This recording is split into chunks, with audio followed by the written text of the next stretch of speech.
अगर मैं GS section की बात करूँ तो जीएस में मेरा भी शिफ्ट खत्म हो गया एग्जाम का, सब बाहर निकल रहे हैं। तो जो डिफिकल्टी लेवल लास्ट ईयर था वो सेम डिफिकल्टी लेवल मुझे इस साल का भी लगा है। जय हिंद दोस्तों, आप सभी को स्वागत है मेरे इस ब्लॉग में। दोस्तों आज है डेट 12 सितंबर और अभी सुबह के लगभग 6:30 बज रहे हैं और इतनी सुबह मैं जा रहा हूँ क्योंकि आज मेरा एग्ज़ाम एसएससी सीजीएल का 2025 और बहुत मुश्किल से ये एग्ज़ाम कंडक्ट हो रहा है क्योंकि इससे पहले जो एसएससी ने एग्ज़ाम कंडक्ट किया सिलेक्शन पोस्ट का हो गया या फिर स्टेनोग्राफर वाला जो एग्ज़ाम था उसमें बहुत सारे प्रॉब्लम्स हैं स्टूडेंट्स को। कहीं पे एग्ज़ाम सेंटर एंड टाइम पे चेंज कर दे रहा है, कहीं पे कंप्यूटर नहीं चल रहा है, कहीं पे कीबोर्ड नहीं चल रहा है। तो बहुत मुश्किल से डेट एक्सटेंड करके सीजीएल का आज पहला शिफ्ट है और पहला ही दिन है, तो जा रहा हूँ एग्ज़ाम देने में। और मेरा सेंटर दिल्ली है, तो इस बार सेंटर तो सही पड़ा। इससे पहले मैंने सिलेक्शन पोस्ट का फिल किया था, उसमें मैंने फर्स्ट चॉइस था मेरा दिल्ली, बट मुझे सेंटर दे दिया था देहरादून का, तो वो एग्ज़ाम मिस हो गया। और ये वाला एग्ज़ाम है तो इसमें मैं नोएडा हूँ अभी और नोएडा से दिल्ली का ही सेंटर मिला है मुझे, तो वो सही है क्योंकि यहाँ से मेट्रो इजली अवेलेबल है, तो मैं इजली जा सकता हूँ। और फर्स्ट चॉइस मेरा दिल्ली ही था, तो देखते हैं अब जितना रिवीजन जितना मैंने पढ़ा था, जितना मैंने प्रिपेयर किया है उसके अकॉर्डिंग मैंने पूरा रिवाइज तो कर लिया एग्ज़ाम के लिए। अब देखते हैं। लास्ट टाइम मैंने दिया था एग्ज़ाम, तो लास्ट टाइम मेरा जो मार्क्स था वो पासिंग मार्क्स से लाइक अप्रॉक्स 50% नंबर था, क्योंकि लास्ट टाइम मैंने ऐसे एग्ज़ाम दे दिया था। फिर मैंने सोचा कि प्रिपेयर करता हूँ इस साल, तो मैंने मतलब विथ जॉब प्रिपेयर किया हूँ, तो जितना हो सका उतना मैंने किया। जैसे रीजनिंग, मैथमेटिक्स और इंग्लिश पे मैंने मेन फोकस किया। जीएस तो इस बार नहीं किया हूँ मैं, तो देखते हैं। अब देखते हैं इस बार एसएससी वालों ने कैसा अरेंजमेंट किया है सेंटर पर। इस बार उनके कंप्यूटर चलते हैं या नहीं चलते हैं, या फिर पिछली बार बहुत सारे क्वेश्चंस में भी क्वेश्चन मिसप्रिंट है, उसके ऑप्शन सही नहीं है, ये सब दिखते आई थे स्टूडेंट्स को। सो देखते हैं इस बार प्रॉब्लम्स आती है कि नहीं आती है स्टूडेंट्स को और क्या होता है। तो अभी मुझे यहाँ से करीब 1-1.5 घंटा लगेगा। मुझे मेरा रिपोर्टिंग टाइम है, जो एग्ज़ाम का स्टार्टिंग टाइम है वो 9 बजे से 10 बजे का शिफ्ट है, तो अप्रॉक्स लास्ट जो टाइम है वो 8:30 के आसपास एंट्री, उसके बाद क्लोज जाएगा। तो अभी मैं निकलूँगा यहाँ से तो अप्रॉक्सीमेट 1.5 घंटा लगेगा पहुँचने में। 1.5 घंटा में मैं पहुँच जाऊँगा सेंटर पर। थोड़ा सा दूर है बट बेनिफिट ये है कि वहाँ पे मेट्रो अवेलेबल है, तो मैं इजीली पहुँच सकता हूँ, या नोएडा बासठ से। और ये आई थिंक न्यू दिल्ली से भी आगे सेंटर दे दिया इन लोगों ने, सदर बाज़ार से भी आगे। लाइक फिर एग्ज़ाम देते हैं, फिर उसके बाद मैं आप लोगों के साथ एक्सपीरियंस शेयर करूँगा कि क्वेश्चंस कैसे आए थे, क्या डिफ़िकल्टी लेवल था। क्योंकि अभी एसएससी ने एक नोटिस निकाला था कि अगर आप क्वेश्चन शेयर करते हैं एग्ज़ाम में, जो क्वेश्चन पूछा गया है, तो उसके ऊपर फ़ाइन है, आपको बैन कर दिया जाएगा, आप एग्ज़ाम आगे नहीं दे पाएंगे। और उस पर बहुत सारे फाइन्स भी लगा दिए हैं लेटेस्ट नोटिस में। तो एग्जैक्ट क्वेश्चन तो नहीं, बट मैं टॉपिक डिस्कस करूँगा डिफ़िकल्टी लेवल कि मेरे अकॉर्डिंग जितना मैंने प्रिपेयर किया है विदाउट एनी कोचिंग्स और सेल्फ स्टडी से मैंने प्रिपेयर किया सब कुछ, और जो भी रिसोर्सेज अवेलेबल है यूट्यूब पर। तो देखते हैं उसके अकॉर्डिंग क्या डिफ़िकल्टी लेवल रहता है। लास्ट टाइम तो पेपर ईजी था, बहुत ईजी था, क्योंकि लास्ट टाइम टीचर्स था। इस बार देखते हैं एआई ने क्वेश्चन बनाया है तो एआई ने क्या कमाल किया है। सो गाइस मेट्रो आ गई है और अभी मैं हूँ ब्लू लाइन नोएडा में, और जो मेरा सेंटर है वो रेड लाइन दे दिया है। तो मुझे या तो ब्लू लाइन से मैजेंटा लाइन या फिर येलो लाइन जाना पड़ेगा, फिर वहाँ से रेड लाइन चेंज करना पड़ेगा। तो थोड़ा सा दूर है, लगभग 1.5 घंटा मुझे लग जाएगा। तो मैंने कुछ नोट्स भी लेकर आया हूँ, मैं तो मेट्रो में बैठे बैठे थोड़ा रिवाइज भी कर लेता हूँ। वैसे मैंने तो कर लिया जितना मैंने पढ़ा है, उसी से 100% जितना मैंने कवर किया है।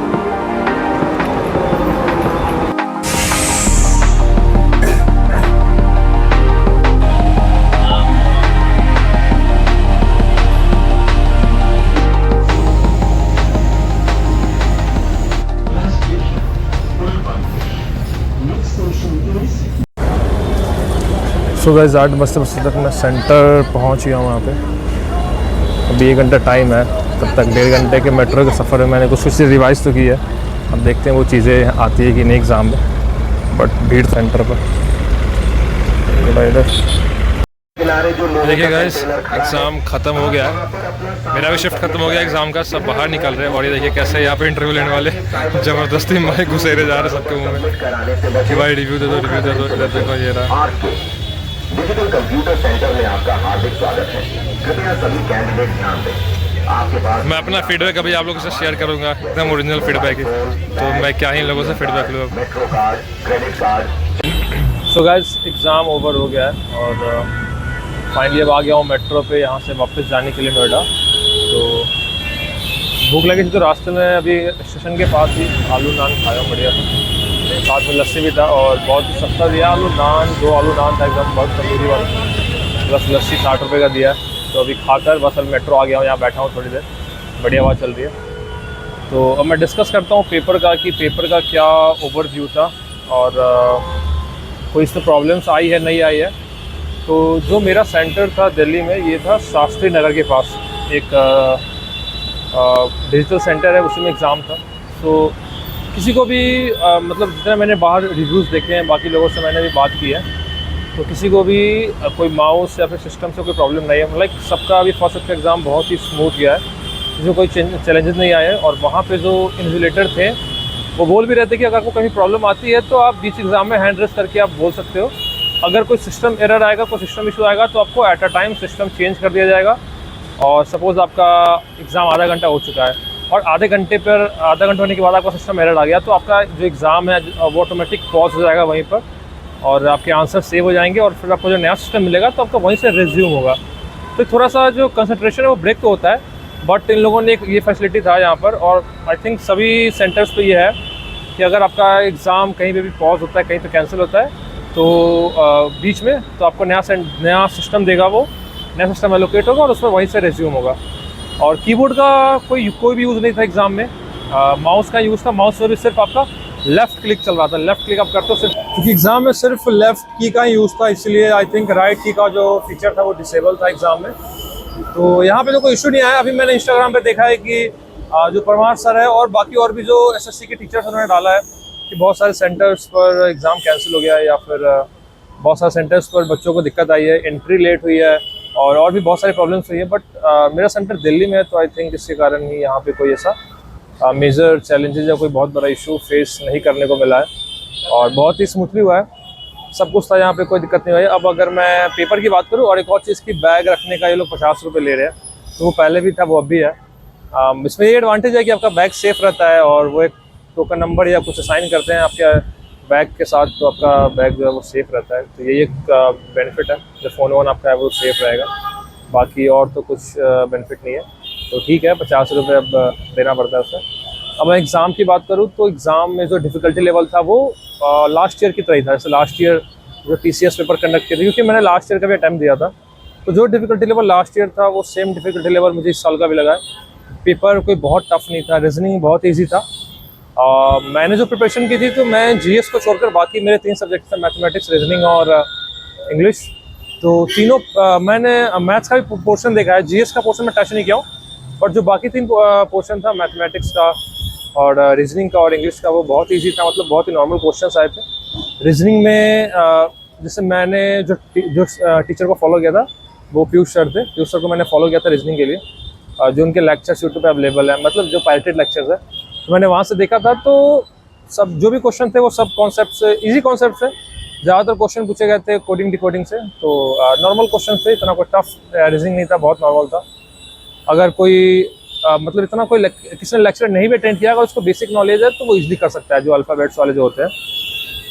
उसके बाद मैं मैथ्स की बात करूँ तो मैथ्स में मेजरली जो क्वेश्चंस थे वो बेसिक जो मैथमेटिक्स पार्ट है, एडवांस नहीं, बेसिक वाले से हैं, उससे मेजरली क्वेश्चन था, जैसे कि परसेंटेज हो गया, सिंपल इंटरेस्ट हो गया, कंपाउंड इंटरेस्ट हो गया, और डिस्काउंट्स के जो टॉपिक्स हो गए वो हो गए, और परसेंटेज हो गया, एवरेज हो गया, रेशियो हो गया, इनसे ज़्यादा क्वेश्चंस कवर थे मैथ्स में। और इंग्लिश में वही एंटोनिम्स, सिनोनिम्स, एक्टिव पैसिव, ये ज़्यादा क्वेश्चन था इंग्लिश का।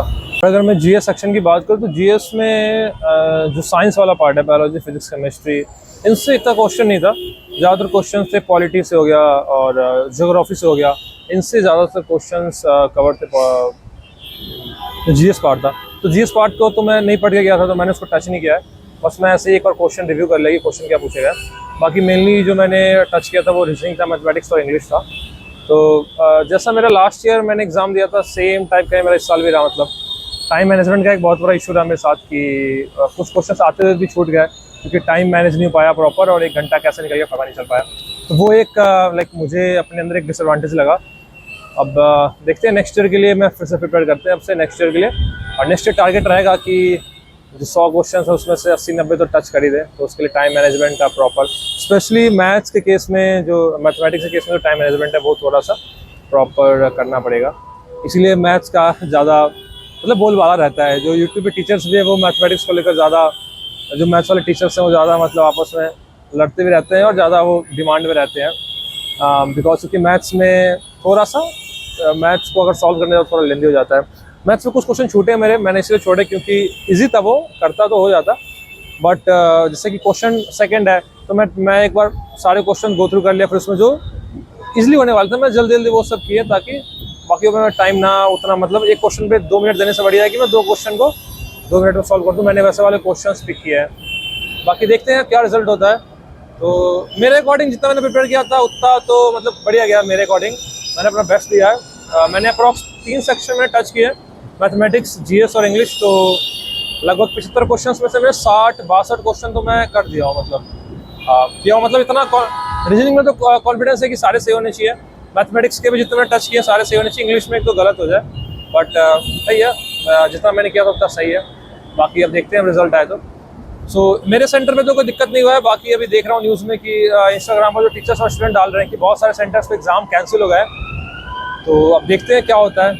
ये दिक्कत एसएससी में तो नहीं है, ये दिक्कत है उन सेंटर्स में। अब एसएससी वो कैसे सेंटर्स को एलोकेट कर रही है वो एक बहुत बड़ा क्वेश्चन है, कि आगे से वो री एग्ज़ाम भी ले रही है या फिर फर्दर डेट्स में जो एग्ज़ाम होने वाले हैं उन पे एसएससी बहुत ही अच्छे ढंग, मतलब बहुत ही प्रॉपर तरीके से वो सेंटर्स को एलोकेट करे और लोगों को सेंटर्स बनाने दे, ताकि स्टूडेंट्स को कोई सा प्रॉब्लम ना है। क्योंकि स्टूडेंट्स जैसे मैंने देखा दिल्ली में भी बहुत दूर दूर से आ रहे हैं, मतलब 4 घंटे 5 घंटे लग रहा है। कोई हरियाणा से दिल्ली आ रहा है पेपर देने, तो उसे एक दिन पहले ही आना पड़ रहा है क्योंकि मॉर्निंग शिफ्ट में पेपर है, तो रात में कहीं स्टे कर रहा है फिर पेपर देने आ रहा है। तो इतने दूर से कोई बच्चा आ रहा है पेपर देने, तो उससे अब अगर एंड टाइम पर पता चले कि एग्ज़ाम कैंसिल हो गया तो बहुत दिक्कत होती है। कहीं कहीं पे तो 8:30 टाइम हो गया एंट्री टाइम, फिर भी अभी तक लाइन लंबी है। मेरे यहाँ भी ऐसा ही था, बट जल्दी जल्दी लोगों ने लाइन क्रॉस करके जल्दी उन्होंने कवर किया और सबको अंदर भेजा चेकिंग करके। बाकी अगर मैं पेपर की डिफिकल्टी लेवल की बात करूँ तो मैंने इतना प्रिपरेशन नहीं किया है, मतलब सेल्फ प्रिपरेशन ही किया है, तो मुझे भी पेपर इतना टफ नहीं लग रहा है। जो लास्ट ईयर टीसीएस का जो लेवल था वही लेवल इस बार एसएससी सीजीएल का है। इससे पहले जो स्टेनोग्राफर या फिर आई थिंक सिलेक्शन पोस्ट का एग्जाम हुआ है उसमें मे भी क्वेश्चन का कुछ पैटर्न अलग हो, या कुछ टफ क्वेश्चन पूछ लिया हो, आउट ऑफ सिलेबस पूछ लिया हो, या कुछ मिस्टेक्स हो, बट मुझे इस वाले में नहीं लगा। बहुत ही नॉर्मल क्वेश्चन था और आप इजीली कर सकते हो, बट वही है कि आपका एक स्पीड मतलब रहना चाहिए। अगर आपने 15 मिनट या 20 मिनट आपने डिसाइड किया कि मैं एक पार्ट को दूंगा, तो उतना ही टाइम दे और उस टाइम में ट्राई करें कि आप उस पार्ट को कवर कर ले, मतलब उसको कंप्लीट करके नेक्स्ट पार्ट पे बढ़ जाए। तो टाइम मैनेजमेंट बहुत इंपॉर्टेंट है। पेपर ईजी है, पेपर टफ नहीं है, तो आप इतना टेंशन लेकर पेपर देने ना जाए। अब में भी ऐसा हो सकता है कि मेरे शिफ्ट में ईजी हो, आपके शिफ्ट में टफ पूछ ले, तो वो अब अलग बात है।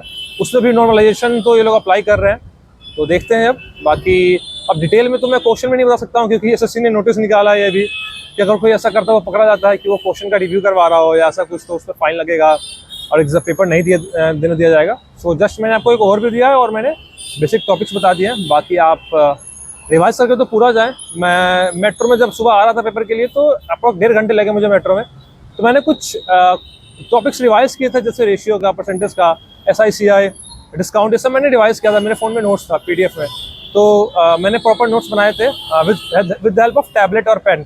तो बहुत ही कलरफुल नोट्स थे। अगर आपको चाहिए तो आप कमेंट में बता सकते हो, मैं आपको भेज दूंगा नोट्स का। तो उससे मैंने रिवाइज किया है, तो उससे क्वेश्चंस मैच कर गए हैं।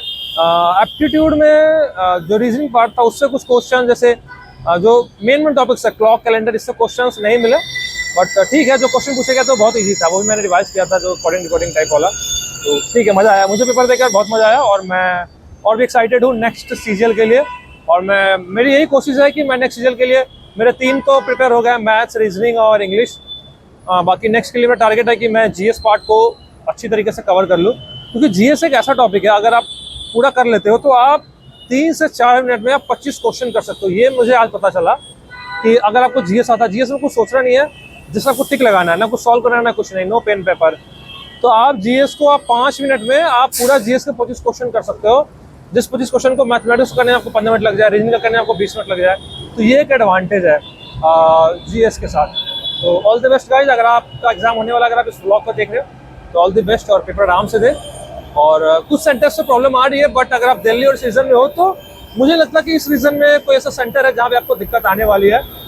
बाकी मैं भी मेट्रो पे अब जाने वाला हूँ वापस, तो चलो गाइज ऑल द बेस्ट, और चलता हूँ। इस ब्लॉग को यहीं पे मैं एंड करता हूँ। Thank you.